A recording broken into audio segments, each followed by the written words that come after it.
Hello, wonderful morning, everyone. I hope you guys are doing great.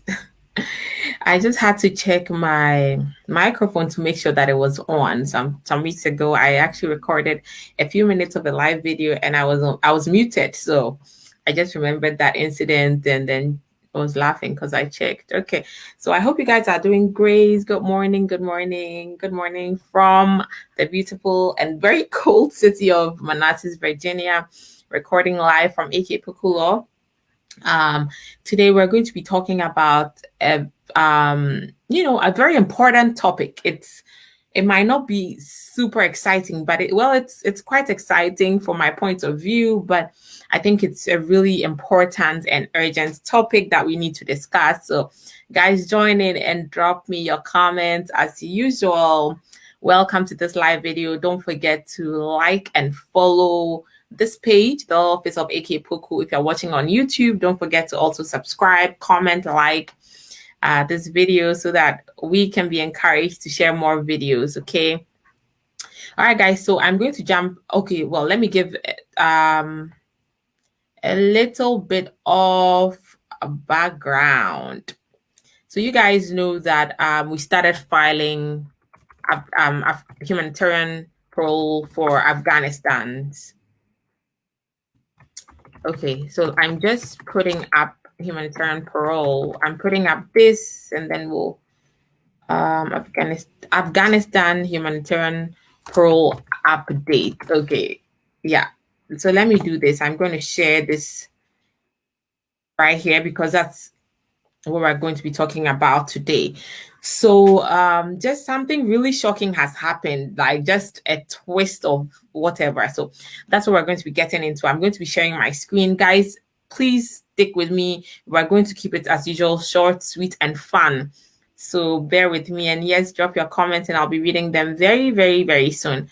Okay, so right here, let me add this to the screen.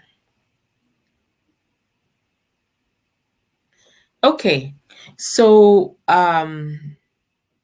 oh my goodness, I think I put up, sorry, not this screen. Let me change. I just have too many things going on with my computer. Like I have opened 1,000,001 windows, so I missed what I was supposed to have opened.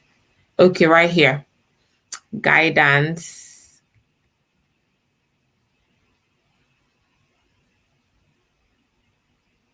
Guys, bear with me. I will be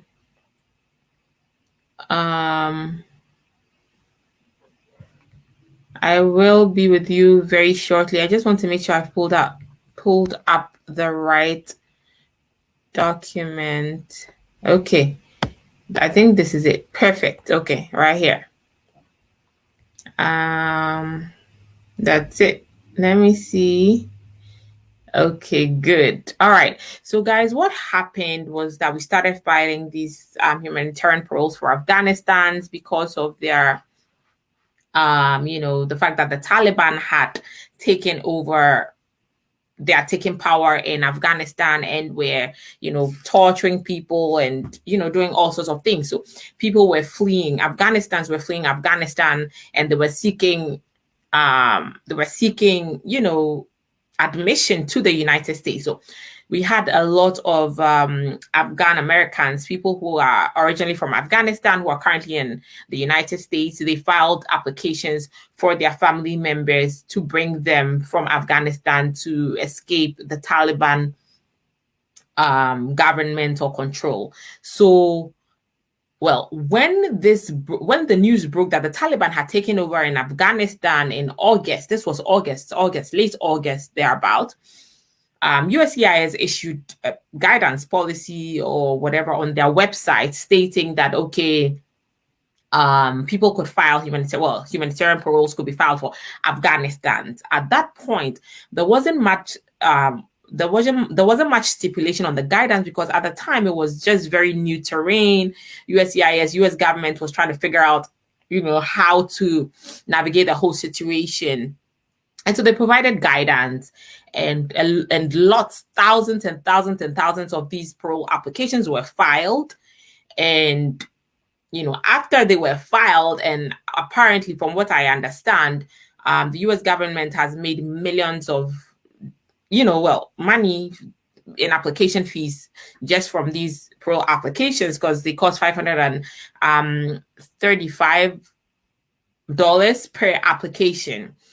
And now, after a few weeks in November, the guidance changed. So the US government, through its federal agency, that's the USCIS, has now shifted goalposts. There's now a kind of a new legal standard that they are adjudicating these humanitarian parole from Afghanistan by.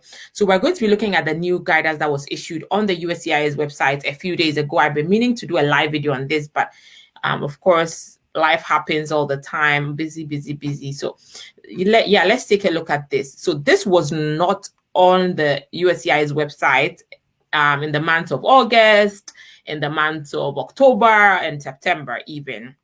But now, if you want to file the humanitarian parole for Afghanistan, for a beneficiary who's located in Afghanistan, they are going to the USCIS government. The USCIS is going to be adjudicating these applications and granting them based on the demonstration of some very positive factors that will weigh in the favor of the petition that you're filing. So we're going to be taking a look at the strong positive factors, that will weigh positively or weigh in favor of applications for the humanitarian parole. So the first thing is that, so it says, when USCIS assesses urgent humanitarian and significant public benefit reasons for parole and the exercise of discretion, the following characteristics of a parole beneficiary will be a strong positive factor. So there are 5 of them. The first one is that you have to be an immediate family of a US citizen. Okay, so the beneficiary of the humanitarian parole has to be, you are either the wife, the husband, or a child under 21 years old, or the mother or the father of a US citizen as a beneficiary. That's when your application will be considered strong. The second factor is that you are the immediate family of a US lawful permanent resident. So you are the immediate family of a green card holder. Again, you are the spouse, a married child under 21 of a green card holder. Then the third factor that is going to be a strong or positive factor in your application is that you are locally employed staff of Embassy Kabul and their immediate family. So the spouse and unmarried children under 21. So locally employed staff. So of course, if you are a beneficiary and you are employed in the Embassy of Kabul, I would presume is the US Embassy in Kabul. Well, it doesn't stipulate that. It just says locally employed staff of Embassy Kabul. Most likely that. Okay, then most likely will be the US Embassy in Kabul, because it's currently closed anyway because of the issues that came up. And then the fourth factor is that you're an SIV applicant whose application has received. Okay, your application has received the chief of mission approval and immediate family members included on their case. So if you're an SIV applicant, then the chief of mission should have approved your application and the immediate family members that have been included on the case. Okay. Then the last thing is that immediate relatives of Afghan nationals previously relocated to the US through OAW, that program. And in the case of spouse and married children under 21, and in the case of unaccompanied minors, the primary caregiver, including but not limited to parent or legal guardian, and the spouse and dependent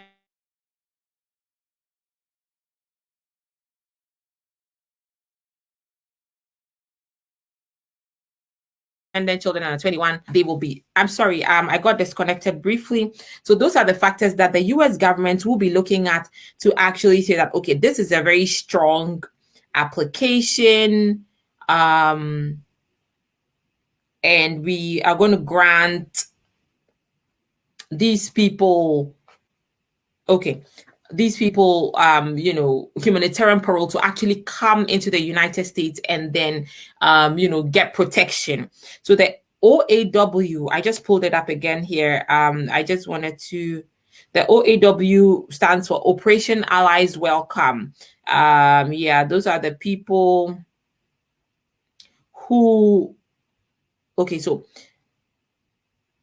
President Biden directed, so this is implementation of ongoing efforts across the federal government to support vulnerable Afghans, including those who worked alongside us, the US, in Afghanistan for the past 2 decades.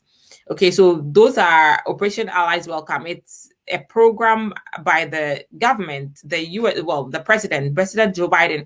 He directed the Department of Homeland Security to lead an implementation on efforts to kind of, these are people that are allies of the United States, and they implemented a program called OAW, Operation Allies Welcome, you know, for allies of the United States, and to make sure that they are also protected against the Taliban. So let me see what it says here. Yeah, that's fine. So we won't dwell too much on that. So this is the new guidance, the new strong positive factor. I'm going to now take a look at something. Let's take a look at this other screen right here that talks about the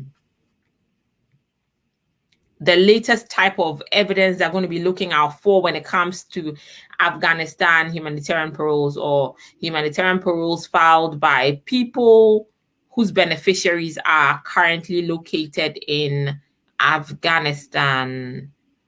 Where is this? Okay, let me see. Okay, perfect. Okay, right here. Okay, I pulled it up. Okay, okay, I think it's already added to the screen.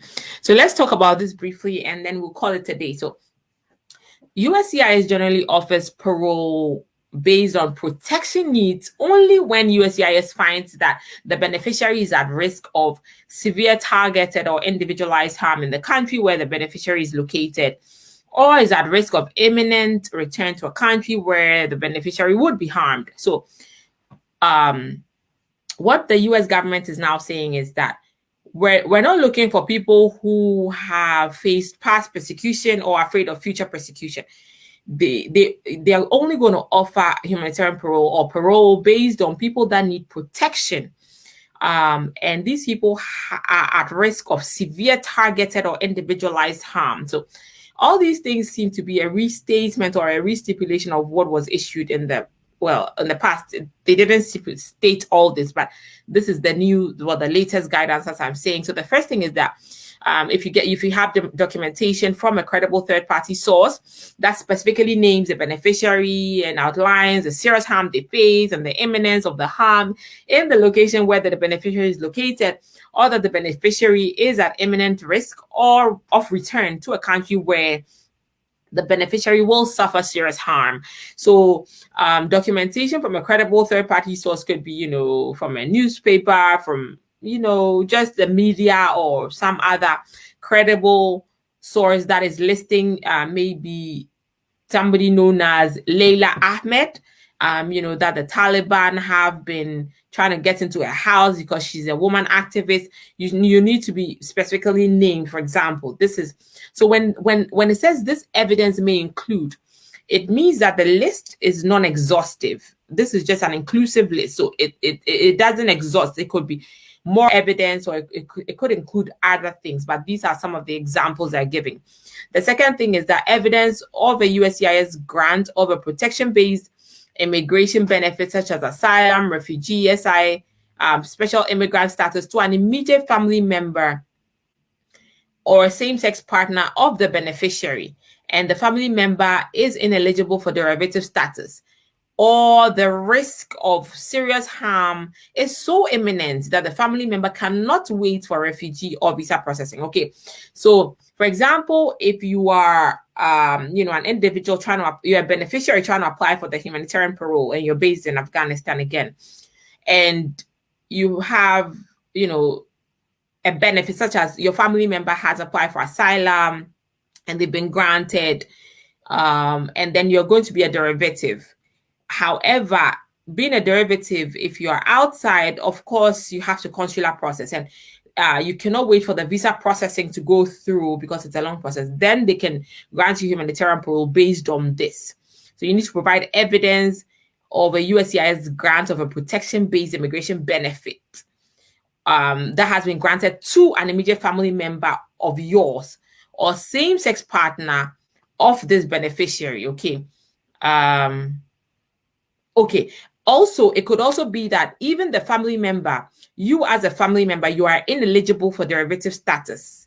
Even if you are ineligible for derivative status, you can still, submit evidence of this type of immigration benefit to your family member, and then they'll try to approve your parole. Of course, that's the evidence that you will need to include in your application.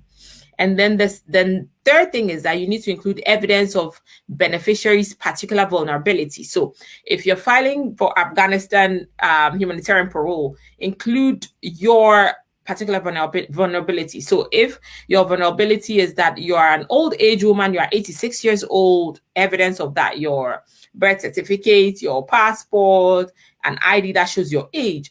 If you are somebody with a big heart problem, and so when the Taliban knock on your door, it causes your heart to palpitate, whatever particular vulnerability that you have included. So medical records of the heart palpitation, and of course, the fact that you are at risk of severe targeted or individualized harm in Afghanistan, evidence of that. And then lastly, evidence of severity and imminence of the harm that you fear. So it cannot be generalized harm. It has to be specific. It has to be severe, and it has to be imminent. Imminent means that, you don't fear the harm next 2 years. Imminent means that you fear the harm is going to happen this afternoon or tomorrow, or, it's imminent. It's coming upon you with speed. And then it has to be severe, meaning it's really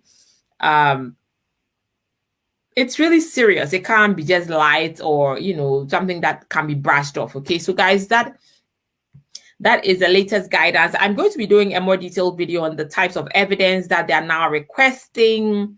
So you guys, please stay tuned for that. I know that many people are not interested in this Afghanistan case because it doesn't affect them, but we have a duty to, everybody who needs our help, and that's what we try to do. So not only do I represent immigrants from Africa, I represent immigrants from around the world when they need our assistance, and we try to use our voices to also advocate for them when it's necessary.